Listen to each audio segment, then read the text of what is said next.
Welcome to this Baptist News Global webinar. Here's your host, Mark Wingfield. Good morning, everyone, wherever you are. I assume most of you it's morning. And I'm Mark Wingfield, Executive Director of Baptist News Global. And it's my pleasure today to be having a conversation with David Gushee, who is one of our senior columnists here at BNG, but also is a professor of Christian ethics and a well-known ethicist really worldwide, and one of the preeminent voices on this issue. And we're going to be talking primarily today about his new book, Introducing Christian Ethics, but we'll also talk about a range of other things. And I want to invite those of you who are joining us either by Facebook Live or on the Zoom webinar to enter your questions. We're monitoring both streams, and we'll be glad to feed those questions to Dr. Gushee along the way as the conversation goes. It may take just a little bit to get them worked in, so be patient after you put in the questions. But if you're in Zoom, use the Q&A function that you'll see at the bottom of your screen, and feel free to type in a question there, and we'll be glad to pass those along as well. This event is being recorded. It will be posted on our website later today, and we'll be sharing it out through all of our social media and the big wide world around us. I want to say a word of personal appreciation at the beginning to Dr. Gushee for being one of our faithful writers for BNG and being such a wonderful voice in helping us think about the issues of the day. Ethics is something that can be dry and academic, but he helps us think about this in a lively and current way, and really, I think, approaches this from not only years of experience, but also from a very diverse personal life experience that adds to this as well. So, Dr. Gushee, thank you for joining us today. So glad to be with you. Mark, thank you for that kindness and for the kindness of hosting my writing on your platform. We've known each other a long time, haven't we? Yeah, a long time. Yeah, so thank you for that platform, and thank you for this opportunity today, and thanks to all of those who are going to watch and participate. I think when we first met, I still had hair, so that's how long ago that was. Yeah, 3 lifetimes ago, it seems like, right? Yeah. Well, David, let's begin just with some comments about what is this book and what's the intended purpose. And, you know, I know it's a different approach than your many other books that you've written. By the way, here is the book. Can everybody see that? I would like to begin by laughing about my picture being on the cover. Can you turn up your volume any, David? Is there any way to no, but I can speak a little more loudly. Okay. Yeah, thanks. Yeah, I'd like to say that what the book is essentially a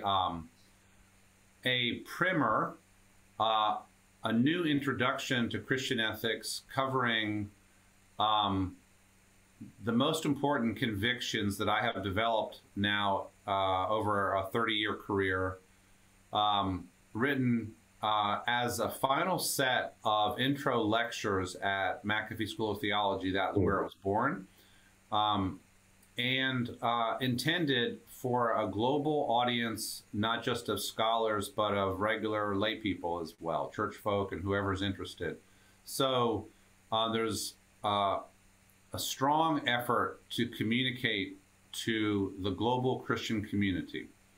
It covers method, tradition, themes and norms, as well as some of the most important contemporary issues, but all in an effort, every time, with every discussion, the effort was to access scripture and tradition, offer clear convictions for the global church, not just Baptist, but you know, I'm always writing for a Baptist audience too.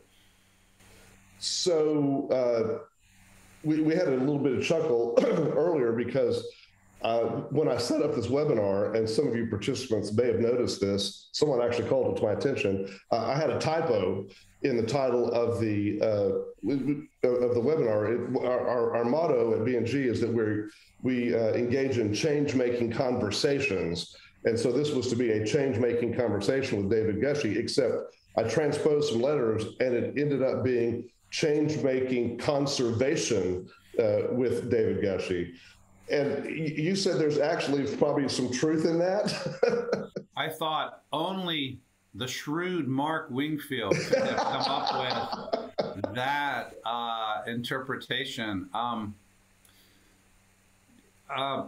I think that conservation of core convictions on the other side of disillusionment and evangelicalism and our Southern Baptist division, you know, the whole Baptist fight that many of people who are participating or who will watch this know all about, that may be articulated. And the subtitle is Core Convictions for Christians Today.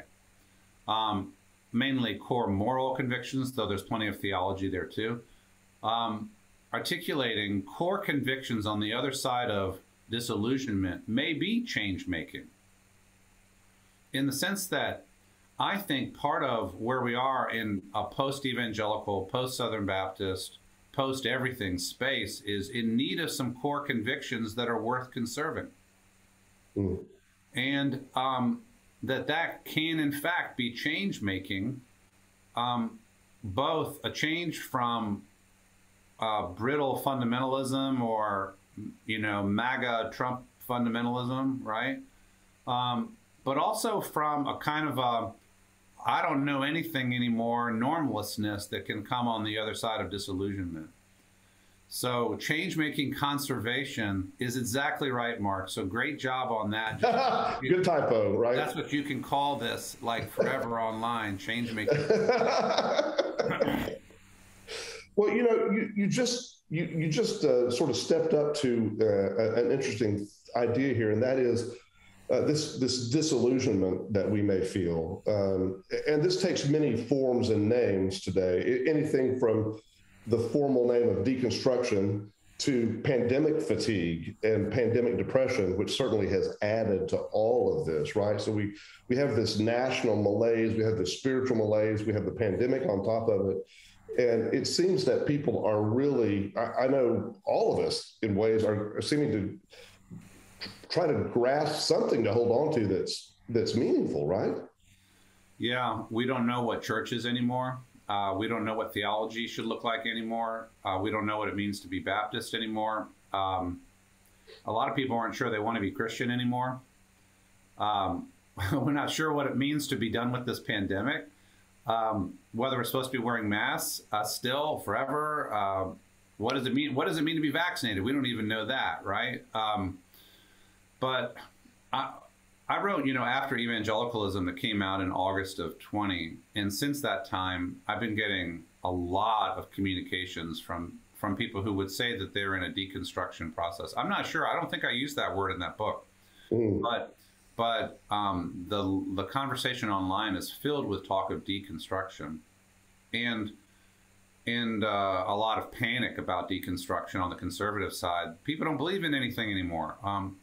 I'm enough of a conservative in the sense that I believe that people cannot just float free in a convictionless environment.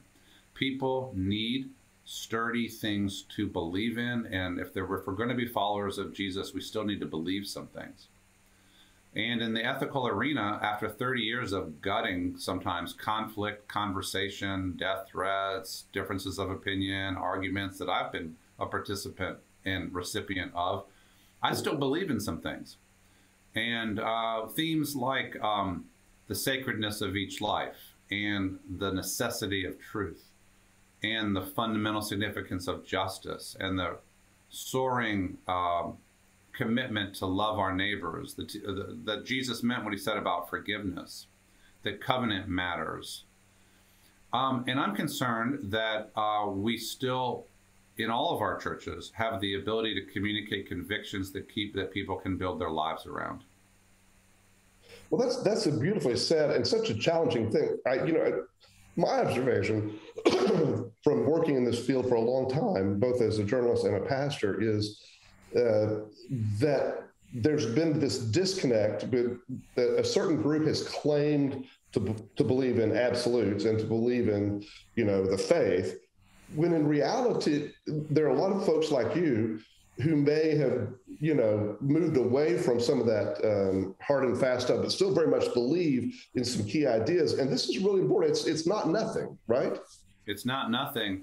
In fact, I think that a lot of what I'm seeing is really fundamentalist religion has so many holes in it, combined with so much absolutist talk, that when it blows up for people, a lot of times they're left free falling, like, jumping out of an airplane at 30,000 feet without a parachute. And that is a very scary feeling.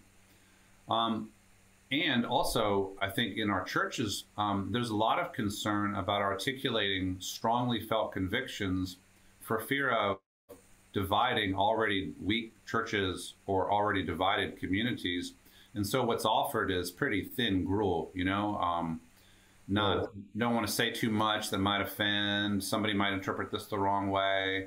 I think convictions, McClendon defined convictions as basically those core beliefs that constitute who we are as individuals and communities, such that if we were to abandon these, we would stop being who we are, basically.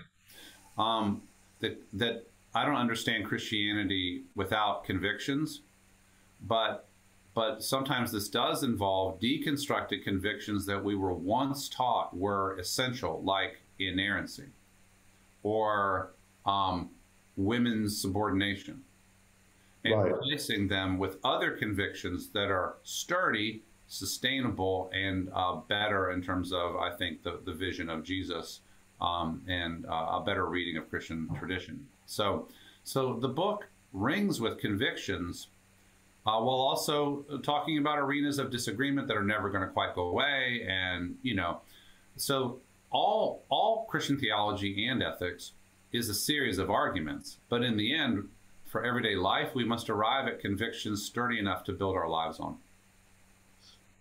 So one of the common disconnects I've noticed in preaching and teaching in churches through the years is there are preachers and teachers who love to talk about Jesus and the Gospels, and there are preachers and teachers who love to talk about Paul and the epistles. Occasionally, you'll find some who will delve into the Old Testament to the Hebrew Scriptures, much less common in certainly the evangelical cycle. But we seem to have trouble integrating, a lot of us in the pew, the moral teachings of Jesus and the epistolary teachings of Paul and others in the New Testament. And yet it seems to me you got to bring those two together somehow. You got to reconcile them somehow. How do you wrestle with that?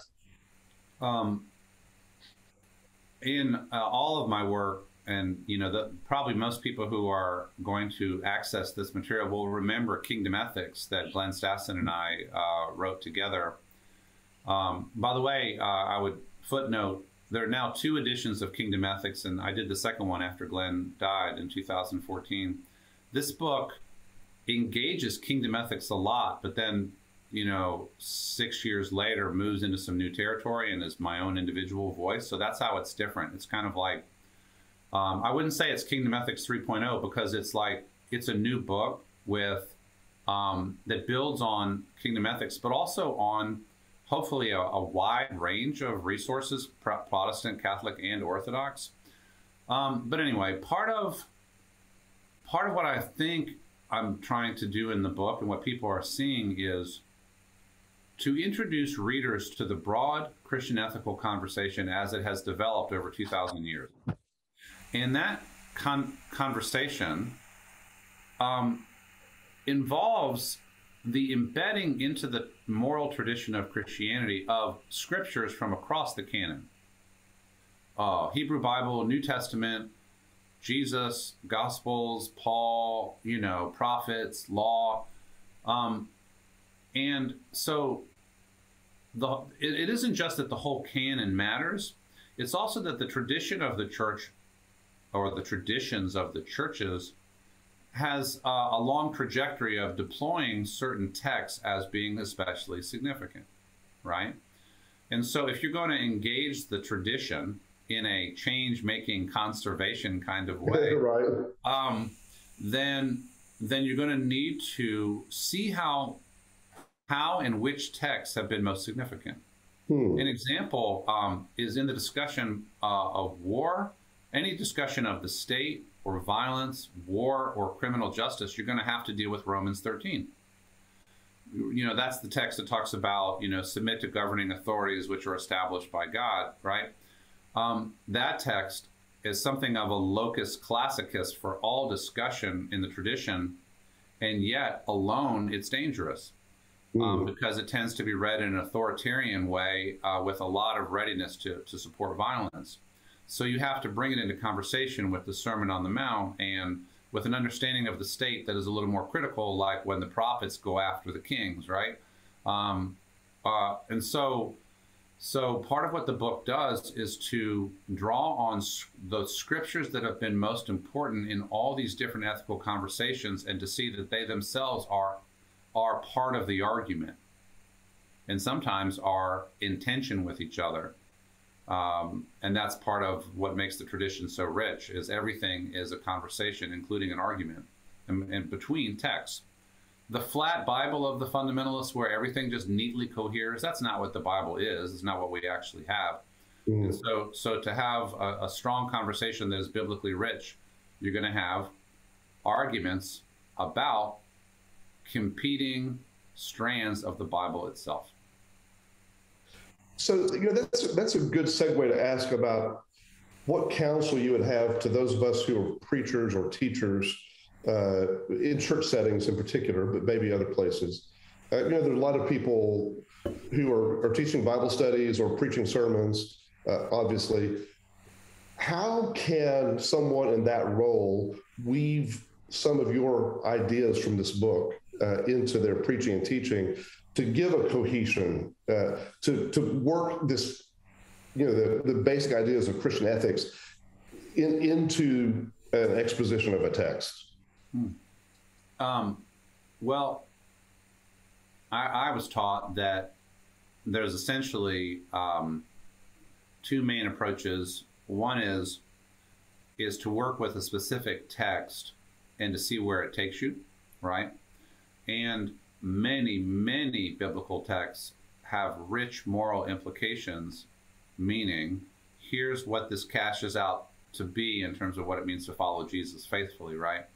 And so never to miss such an opportunity when it is there with the text, right? Right.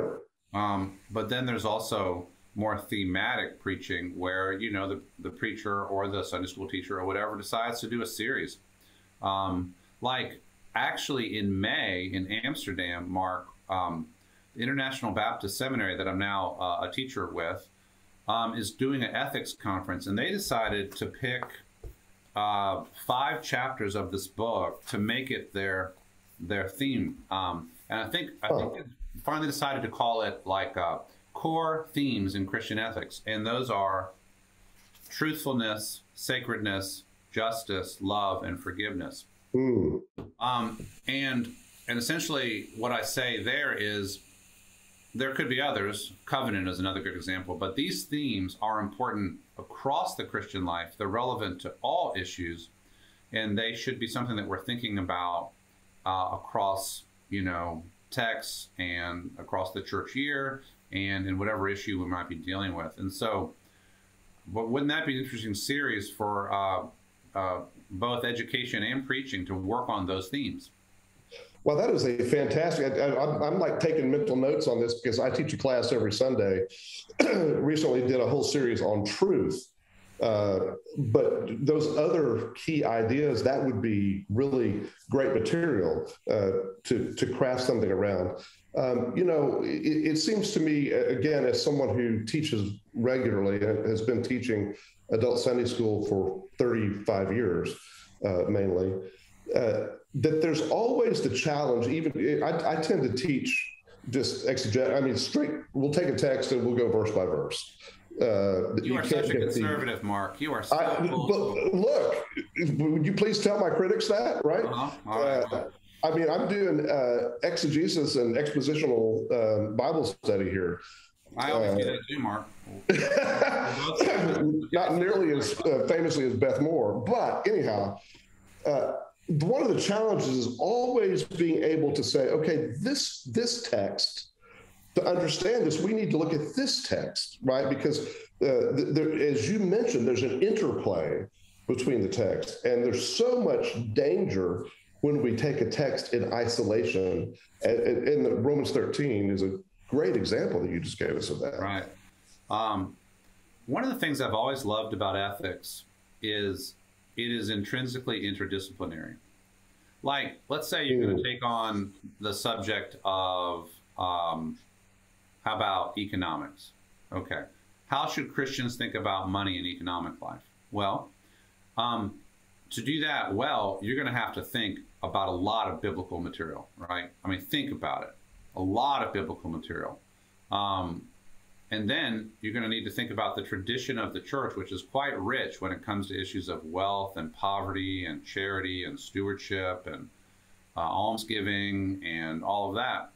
And then you're going to have to think about modern economic life and the structures of capitalism and how the social welfare system works and what works about it and what doesn't. And then, you know, basic issues of personal finance like stewardship and investing and budgeting and financial management and the whole corporate sector and all of that. So, and you could say that about any issue, end of life issues, abortion, sexuality, war, violence. So I've always found ethics so fascinating because there's always more to learn. You're never done learning, and it always evolves. I mean, there's nothing in the Bible about cryptocurrency, right? There isn't, right? Or about the stock market. And yet, if we're going to be thoughtful Christians today, we must be ready to bring the tradition to bear on issues that the tradition itself has never addressed. That's challenging, right? And that's true, you know, there's no in vitro fertilization in the Bible, but maybe there's strands and themes and norms in the Bible and text that are relevant to thinking about in vitro. And that's true on whatever it is one might talk about. Well, so I love this idea, and it makes me think, you know, there is also a danger, it seems to me, of falling into a pattern of bibliolatry, is what I would call it. And I'm thinking of a few better known people in our Baptist circles who are sort of have made themselves the Bible answer man. And people will ask them a question, you know, what should I think about the stock market? And they're always going to begin with, well, the Bible says blah, blah, blah, blah, blah, which it's like they become the person who can find a Bible verse to answer every question. I call it the magic 8-ball syndrome, you know, shake it up. Oh, here's the answer, right? Yeah. So there's the ditch to this idea as well, right? Because as you say, the Bible doesn't address everything. Right. I remember my teacher, one of them, Larry Rasmussen of Union Seminary, said, when relating scripture and ethics, it's challenging if the Bible does say something about a subject, and it's challenging if the Bible doesn't say something about a subject. If the Bible does say something about a subject, take war, for example. Okay, plenty of material in the Bible about war. Problem, it conflicts, right? Jesus' enemy love versus kill every inhabitant of this city, right? And warfare as it was practiced 3 millennia ago or 2 millennia ago is not the same as the warfare that is contemplated today in Europe between Russia and Ukraine, right? You know, cyber warfare and you know, the use of modern weaponry and all that. So if the Bible talks about a subject, we have to do all kinds of work to intelligently make the leap from those contexts to our context. If the Bible doesn't talk about a subject, we still need to figure out what norms, themes, principles, or whatever texts are most relevant as we attempt to construct a response. And meanwhile, we don't have to do this in a vacuum. On almost any issue, there's a tradition of thought. A tradition of thought about the state or about violence or about family or about money. And Baptists often have a kind of a primitivism that says, all I need is the Bible and me. Yeah. The Bible and my Sunday school class, leaping over 2,000 years of tradition, and often driving into a ditch because the tradition has already dealt with a lot of these questions. So we need to engage that whole conversation. Yeah, that's helpful. Listen to you talk. I've been reminded of a guy I met a few weeks ago at a funeral who was the son of the deceased. I was officiating the funeral. It was ostensibly for an unchurched person, and yet the brother was very church, but in a different way. And without going into the whole story, what I finally found out from him is, I said, tell me about this church you're affiliated with. And his answer was that they are trying to return to a PreConstantinian Christianity, which was a fascinating idea, right? It's like, let's dial back the clock to before Christianity became a state religion, in essence. But what I hear you saying is, still there's been a lot of development in Christian thought since Constantine that actually we need to pay attention to, right? We can't go all the way back in the time machine. This is called primitivism, but the scholars call it that. But what they mean is that constant effort to retrieve the primitive church or to leap back over the centuries as if 1,700 years of church history is best ignored, right? Right. I think 1,700 years of church history must be considered, even if on some things it is roundly rejected. You have to know what it is you're rejecting, right? Right. And primitivism can be a kind of magical thinking, but the history of our lives, of our churches, and of the church and Christian thinking as a whole, it's embedded in our ways of living. It's in the air. You can't pretend it's not there. For example, if one were to talk about what do we do about racial justice and racial reconciliation today, and the answer is we just go back to the primal equality that we see in, say, Jesus' ministry or some of the writings of Paul, right? So we're just going to be a Pauline church in which there is no slave or free, right? Okay. Right. But think about the naivete of that. If you're in Texas or Georgia or Alabama in the year 2022, we're just going to leap back to the first century. We have to deal with the entire history to relevantly address what it would mean to be biblical on that issue today, right? One of the things that has developed in my ethics over these years is awareness of the indispensability of historical knowledge. I think all seminaries should teach history of ethics just as they should teach history of theology. And a lot of that history of ethics is embedded in this new book. That's a great connection as well. Just changing focus just for a moment. I know that you worship regularly in both the Roman Catholic tradition and in the Baptist tradition, and so have this two-eyed approach to the church today. And I'm wondering, on these issues that you're addressing, what differences do you see happening within Catholicism versus Protestantism today? Or, where are we on the same trajectory? What are your observations? Yeah, this is maybe the first time I've been asked publicly to talk about how these two traditions are working for me and what I'm seeing. So this is history in the making, Mark. Okay. It's a change-making conservation. It is a change-making conservation that's happening right here. Well, one difference is that the Catholic Church has an explicit integration of tradition into its moral reasoning. It's explicit. When Catholic ethicists or good parish priests are addressing a specific issue, they do so often by naming the the tradition and naming the specific documents of the tradition that are most relevant. So since the late 19th century, there's a body of literature called the Catholic Social Teaching Tradition, which is goes back to Rerum Novarum, a papal document related to economic challenges in the late 19th century. And that social teaching tradition is rich. And the popes have been issuing documents of reflection on moral issues since that time, a lot of which are brilliant. The most recent of these, I think, is Pope Francis's treatment of climate change in an encyclical called Laudato Si.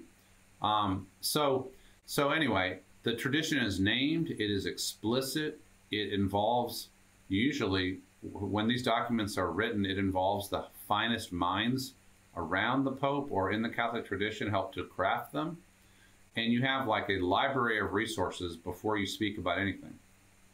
Baptists have a great ethical tradition too, but we're far less explicit about it. We don't know who the people are exactly. There's not an expectation that the pulpiteer is going to quote, you know, from Roger Williams or Isaac Backus or you know, Martin Luther King or anybody in the tradition, right? You're totally free just to be Bible and me, right? Right. So improv like that, I think, is actually more likely to be undisciplined. In fact, one way you get to MAGA Trumpist Christianity is by being entirely ignorant of the moral tradition of the, you know, the mainstream Christian tradition around the world and in the U.S. It's such an aberration that if you have the discipline provided by the tradition, you can avoid it. I think it's easier to be swept up into ideology and the passions of the moment if you don't have the tradition disciplining you. But on the other side, one thing that I see happening on both sides is left-right divisions in American Christianity are surfacing all across, and in America in general, are surfacing all across Christianity. So whether it's the Reformed tradition, the Methodist tradition, the Lutheran tradition, the Evangelical Free Church, the Baptists, the Catholics, it is very difficult to not default to left-wing or right-wing Christianity in this environment. And this is a challenge for everybody. The polarization sweeps up everything in its wake. Now, I'm happy to report that the Catholic Church that we go to has avoided this, but not all of them have. And how have they avoided it? Partly because, at least as far as I can tell, these are Franciscan priests who are running this parish. Something about the Franciscan tradition and the way they think, the way they're navigating our context now, it just never feels like it's a red church or a blue church. It just never does. That is a rare feat. It really, really is, right? And so I've done a little bit of writing, including in the pages of Baptist News Global, about the collapse of theology and Christianity into politics. Right. So that within 5 minutes you walk into a church and you pretty much tell how everybody votes. I think that's really a problem. And so any place where I see people remembering that we have a tradition that goes outside of this country and outside of this moment, I'm looking for that, because otherwise, you know, we're swept into some really toxic cultural currents and don't seem to have the resources to transcend them. Well, so now you're on. You've introduced the topic of how a lack of Christian ethical canon or basic knowledge within the pew, perhaps, has allowed Trumpism to sweep over the evangelical church in America, or so much of it seems. And, you know, one of the things that I see people outside of that tradition scratching their heads about all the time, I mean, every week there's a new article in some publication re-explaining this in ways that those of us who are in the trenches already understand. How could this possibly happen? Right? Yeah. But I think you've hit upon a really interesting thread of the growth of Trumpism within evangelicalism, in that there is no explicit understanding of Christian ethics, right? when I used to call myself an evangelical, and before I wrote Changing Our Mind, and I was pretty well known as an evangelical ethicist, Mark, I actually did some work with the National Association of Evangelicals. They did a document in 2008 called For the Health of the Nation. And that was, it ended up becoming a book. Ron Sider was involved with it. And that was an effort to essentially propose core social, ethical, political convictions that all evangelicals should share. And I of course, it dropped and nobody noticed it, right? And then I also did a speech at Wheaton College one day in which I said, I'm concerned that this was like 2008 or 10, I'm concerned that our lack of a body of social teaching, a shared ethical tradition, leaves us vulnerable to ideological passions. And that was before all of this stuff happened. Right. So yes, I think that, I mean, there's not a guarantee. If you have grand social ethical traditions, you can still fail to practice them. You can still forget about them, and you can still be overswept by ideological passion. But I think it's easier to do that if it's just kind of the preacher in the pulpit with his Bible, under the pressure of the ideology of his neighborhood and of his people and of the moment, kind of giving in to some alien ideology. And I think that is what has happened, right?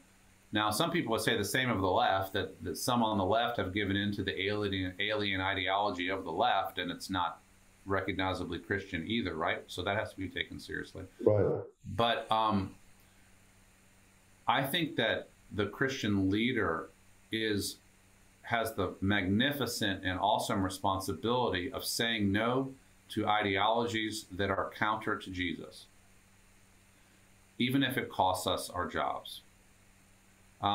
Because we know what happens historically when alien ideologies sweep in and still wrapped in Jesus offer something contrary to Jesus. That's called idolatry. Yeah. And it is very dangerous.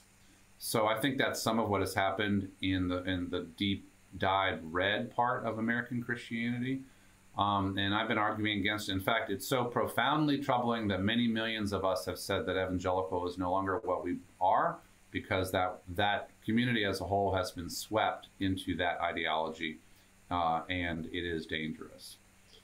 Well, and we know from recent polling that evangelical has become a political label, even for people who really aren't evangelical by conviction or practice, right? And you know who's responsible for that? Evangelicals themselves. At least the evangelical leadership and so on. It's like everyday people out there in America, when they get polled, have come to understand that it has just become a political label. And so, but there are, you did an article about this recently, I think, Mark. There are plenty of older school evangelicals who are like, hey, wait a minute, that's not what I mean. Right, yeah. You know? But they're lost. They don't, yeah. How do you describe that little slice of what, 15% of evangelicals who are not Trumpers? Yeah, they want, it's not that different from Republicans who are trying to say that Republicanism is not Trumpism, and they're trying to define something different. Exactly. Right, we have these principles, right? And the same thing is true on the church side. And what's actually happening is formal or informal splits in congregations and within denominations along these lines. So,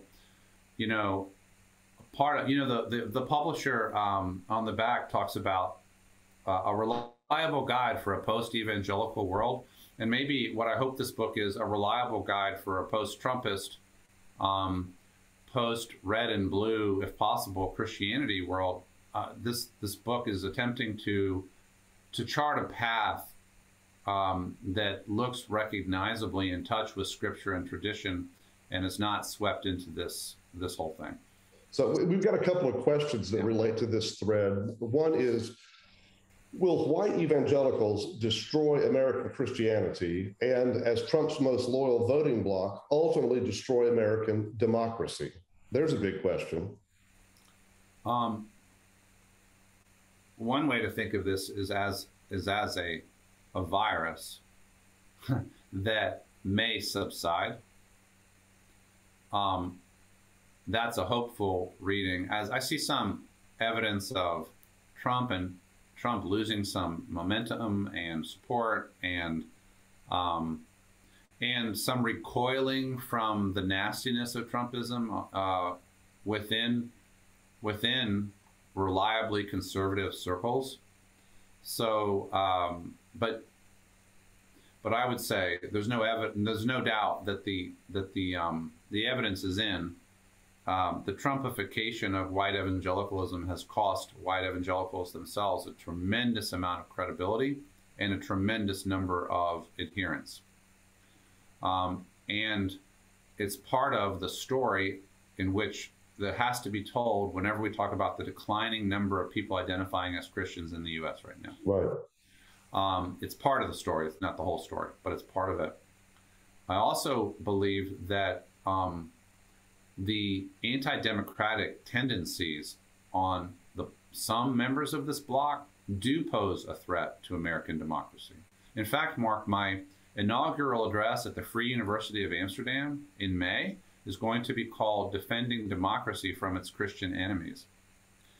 And that's my next book. Also, my next book is going to be with Erdman's on that theme, on that title. But that is also a global trend. Anti-democratic authoritarian religion is on the march in many parts of the world, and demagogue politicians who know how to play those notes are having success in various places as well. And so it's not just a U.S. problem. Well, so that's a moment to take just a little side trip for a minute and ask, now that you're working with international students as well, not to say you haven't worked with international students, through Mercer, but students who live abroad, right, outside the United States, any comparisons, differences, samenesses you're finding there? One of the things that I am finding interesting, I have a PhD student from Brazil, and I have a PhD student who works in Wales.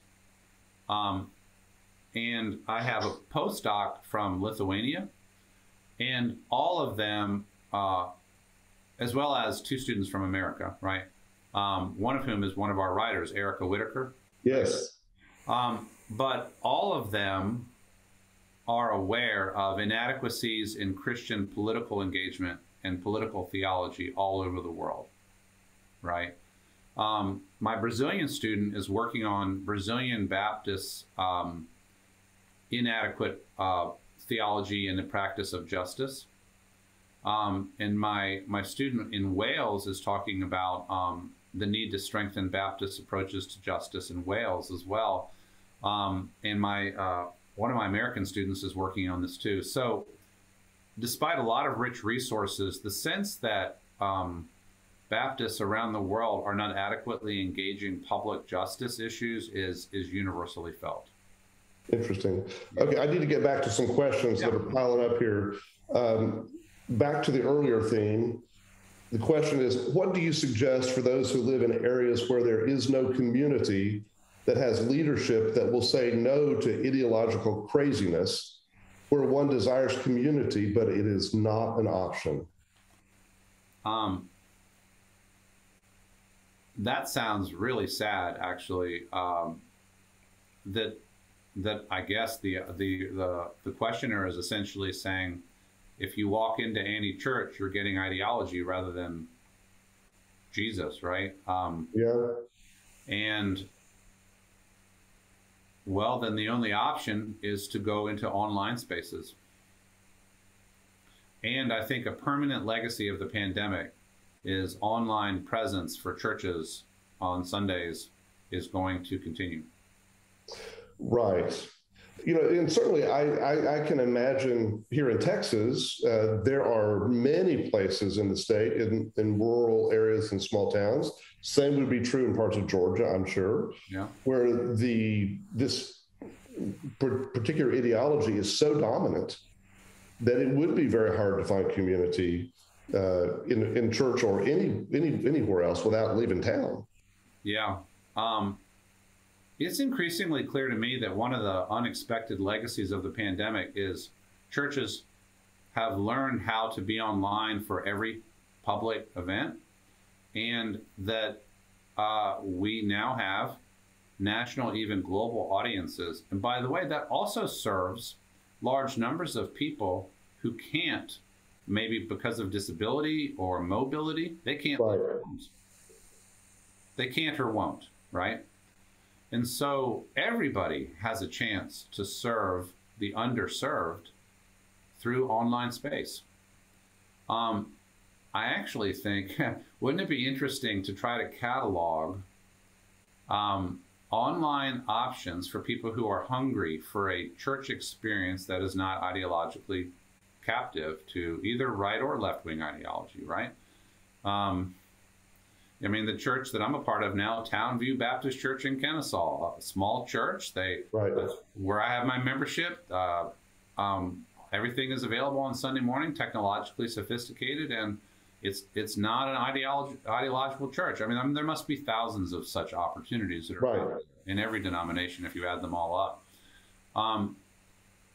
I still don't think it's the same experience as the vivid, I can hug you, I can go to, I can hang out and have lunch after type experience. But this is so important that if you're driven to online space, try online space because it matters that much.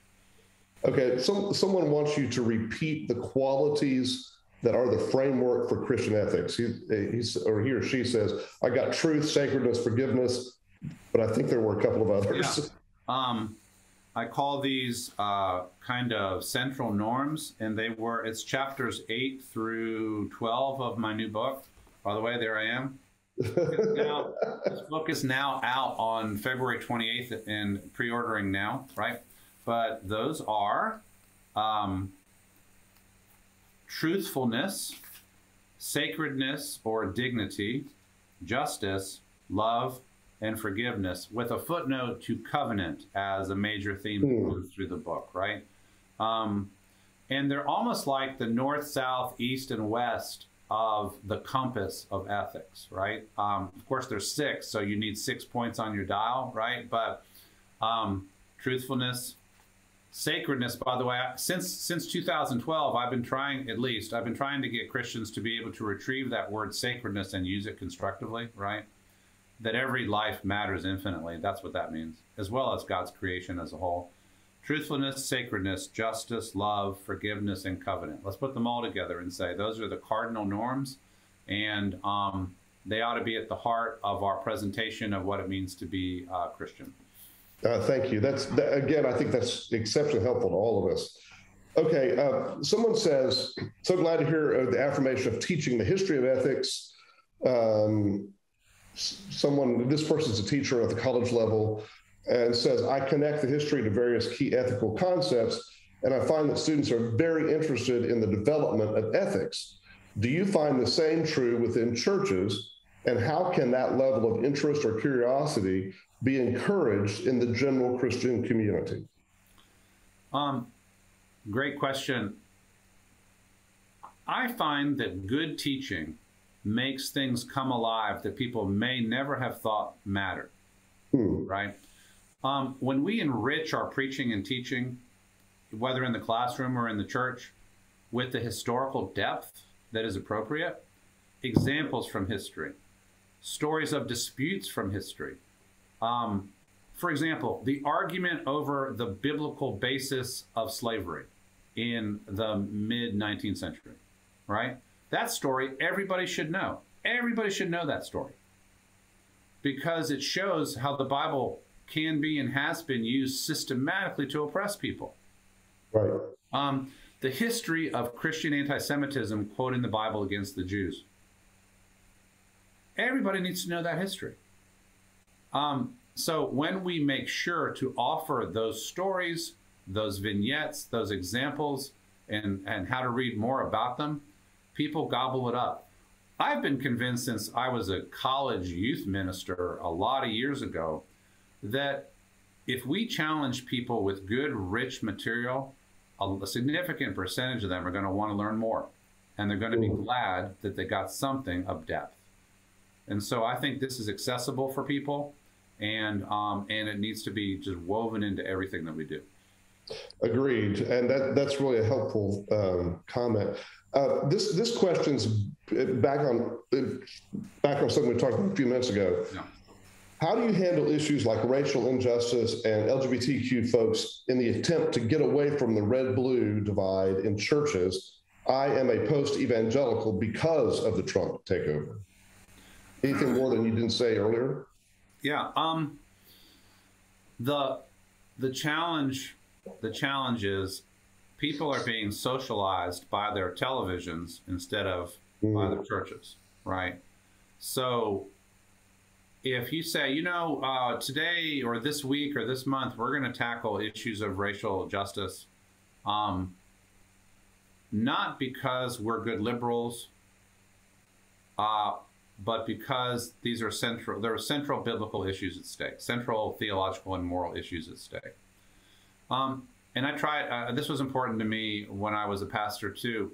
If you frame things within the terms of scripture and tradition, as opposed to in the hot button language of television news or whatever, then sometimes people can hear you, right? Sometimes they can hear you, right?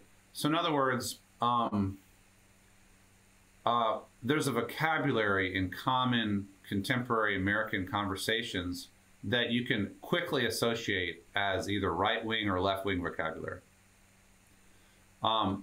If instead the vocabulary you offer is rich and redolent with scripture and tradition, with the long history of Christian argumentation about these issues, then maybe people get disoriented off of their political vocabulary and can be able to access a moral conversation in different terms.